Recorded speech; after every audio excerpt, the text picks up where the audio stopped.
ನಮಸ್ತೆ ವೀಕ್ಷಕರೇ, Indian YouTuber ರೇಣು ಚಾನೆಲ್ಗೆ ಸ್ವಾಗತ.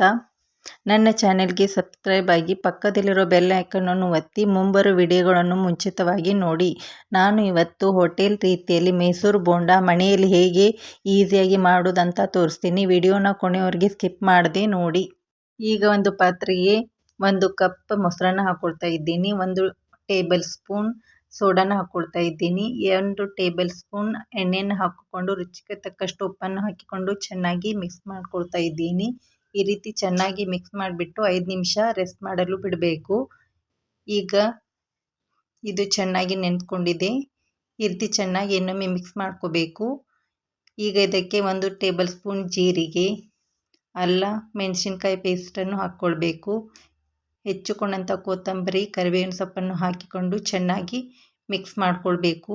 ಈ ರೀತಿ ಚೆನ್ನಾಗಿ ಮಿಕ್ಸ್ ಮಾಡ್ಕೊಳ್ಬೇಕು. 2 ಕಪ್ಪನ್ನು ಮೈದಾನ ಹಾಕ್ಕೊಳ್ತಾ ಇದ್ದೀನಿ. ಈಗ ಈ ರೀತಿಯಲ್ಲಿ ಚೆನ್ನಾಗಿ ಮಿಕ್ಸ್ ಮಾಡ್ಕೋಬೇಕು. ಕೈನ ಸಹಾಯದಿಂದ ಚೆನ್ನಾಗಿ ಈ ರೀತಿ ಸ್ವಲ್ಪ ಸ್ವಲ್ಪ ನೀರು ಹಾಕ್ತಾ ಬೋಂಡ ಹಿಟ್ಟಿನ ಹದದಲ್ಲಿ ಚೆನ್ನಾಗಿ ಮಿಕ್ಸ್ ಮಾಡ್ಕೋಬೇಕು. ಈ ರೀತಿ ಚೆನ್ನಾಗಿ ಮಿಕ್ಸ್ ಮಾಡ್ಕೊಳ್ಳೋದ್ರಿಂದ ಬೋಂಡ ಸಾಫ್ಟಾಗಿ ಕ್ರಿಸ್ಪಿಯಾಗಿ ಬರುತ್ತೆ. ಈ ರೀತಿ ಚೆನ್ನಾಗಿ ಮಿಕ್ಸ್ ಮಾಡ್ಕೊಳ್ತಾ ಹೋಗಬೇಕು. ಈ ರೀತಿ ಚೆನ್ನಾಗಿ ಮಿಕ್ಸ್ ಮಾಡ್ಕೊಳ್ತಾ ಹೋಗಬೇಕು. ಈ ರೀತಿ ಬೋಂಡ ರೀತಿಯಲ್ಲಿ ಮಾಡ್ಕೋಬೇಕು. ಈ ರೀತಿ ಈಗ ಇದನ್ನು 2-3 ಗಂಟೆ ನೆನೆಯಲು ಬಿಡಬೇಕು. ಈಗ ನೋಡಿ ಹಿಟ್ಟು ಚೆನ್ನಾಗಿ ನೆನೆದುಕೊಂಡಿದೆ.